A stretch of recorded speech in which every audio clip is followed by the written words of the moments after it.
Hello my dear students, 11th class आपके लिए एक नई पोएम लेकर मैं आई हूँ और आज उसका हिंदी में आपको कुछ एक छोटा सा सार बताऊंगी और उसके बाद आप कल हम लोग नेक्स्ट इसको लेंगे जिसमें हम इसको एक्सप्लेनेशन और उसके समरी उसका एक सेंट्रल आइडिया हम लोग डिस्कस करेंगे, राइट।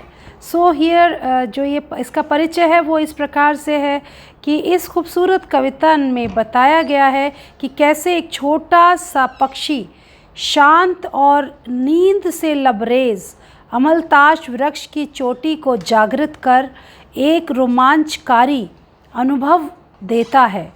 वह वृक्ष को कैसा वैसा ही शांत और अकेला छोड़ देता है जैसा वो था।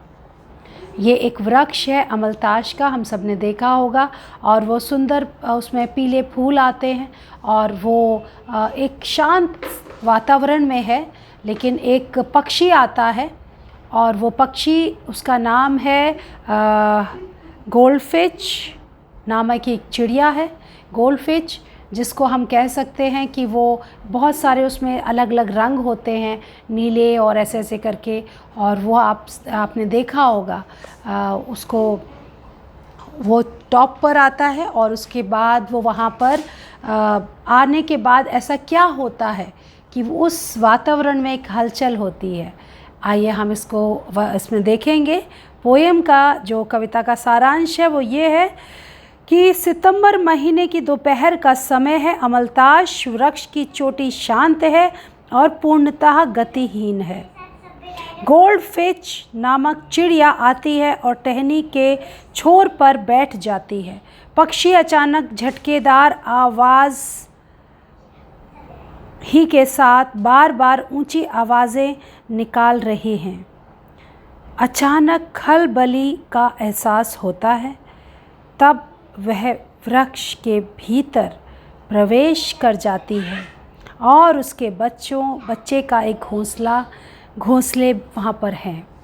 जो चिड़िया है वो इसलिए उस जगह के वातावरण को चहचहाने से, वो एक साउंड से, एक ऐसी लाइवलीहुड वाली साउंड, एक ऐसी जागृत साउंड से वो उस जगह को खुशनुमा बना देती है वो गोल्डफिश चिड़िया, क्योंकि उस पेड़ के अंदर उसके बच्चों का एक घोंसला था और वो मुंह में दाना लेके जब आती है और वो उन बच्चों को वो खिलाती है, जिससे कि उस जगह का वातावरण बदल जाता है। गोल्डफिश को देखकर बच्चों का चहचहाना शुरू हो जाता है। पूरा वृक्ष झूम उठता है। वह अपने बच्चों को पेट भर भोजन कराती है। तब वह वृक्ष से बाहर निकलकर एक टहनी की छोर पर बैठ जाती है। वह अद्भुत और भयावह नरम आवाज़ के साथ आकाश की ओर उड़ जाती है। तब एक बार फिर वृक्ष शांत हो जाता है। This is a very beautiful expression. I think many of you have had this kind of experience.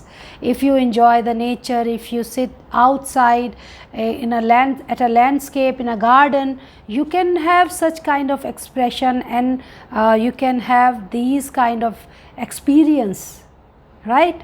When you enjoy nature. तो ये हमें अक्सर ये दृश्य देखने को मिलता है। On a sunny September day, the speaker of the poem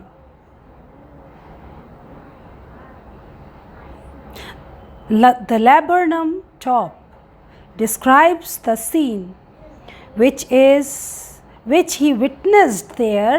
He noticed a goldfinch who entered the tree flying. After the bird entered the tree, it became invisible for the speaker. The birds make the chirping sound which pleases the speaker's ear.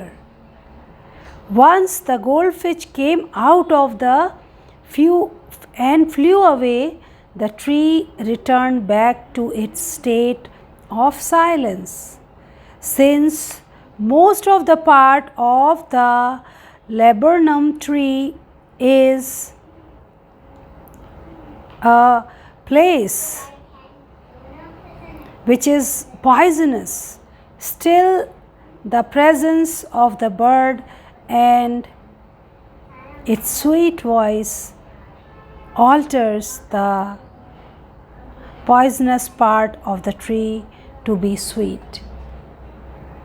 यहाँ पर बहुत सारी ऐसी जगह थी जो वृक्ष की एक शांत वातावरण में थी, लेकिन जब वो चिड़िया का चहचहाना वहाँ पर हुआ तो उसकी उस आवाज़ से बहुत से उस वातावरण को एक लाइवलीहुड में बदलते हुए देख सकते हैं।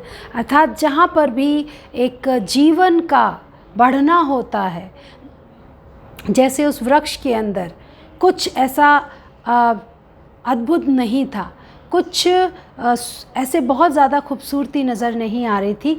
खूबसूरत देखने में था, मगर उसमें एक कहीं पर भी एक अद्भुत अनुभव की अनुभूति नहीं हो रही थी। लेकिन जैसे ही उस पक्षी ने अपने उन घोंसले के पास जाके बच्चों के चहचहाने की आवाज़ को वहाँ पर एक अद्भुत वातावरण को बनाने के लिए किया, तो हम देख सकते हैं कि वो एक लाइवलीहुड में एक ऐसी मेलोडी में डेवलप कर गया, वो एटमॉस्फेयर। तो हम समझ सकते हैं कि कवि का जो ये एक दर्शन है जो उसने देखा वहाँ पर और एक्सप्रेशन है, वो इसलिए है कि हम नेचर को क्लोजली देखें, और नेचर के जितना हम क्लोज रहते हैं हम स्ट्रेस फ्री रहते हैं। और जहाँ पर भी बसेरा होता है, चाहे वो जानवर हो, पक्षी हो, इंसान हो, वहाँ पर एक मेलोडी होती है और होनी भी चाहिए, क्योंकि प्रकृति का ये एक समावेश है।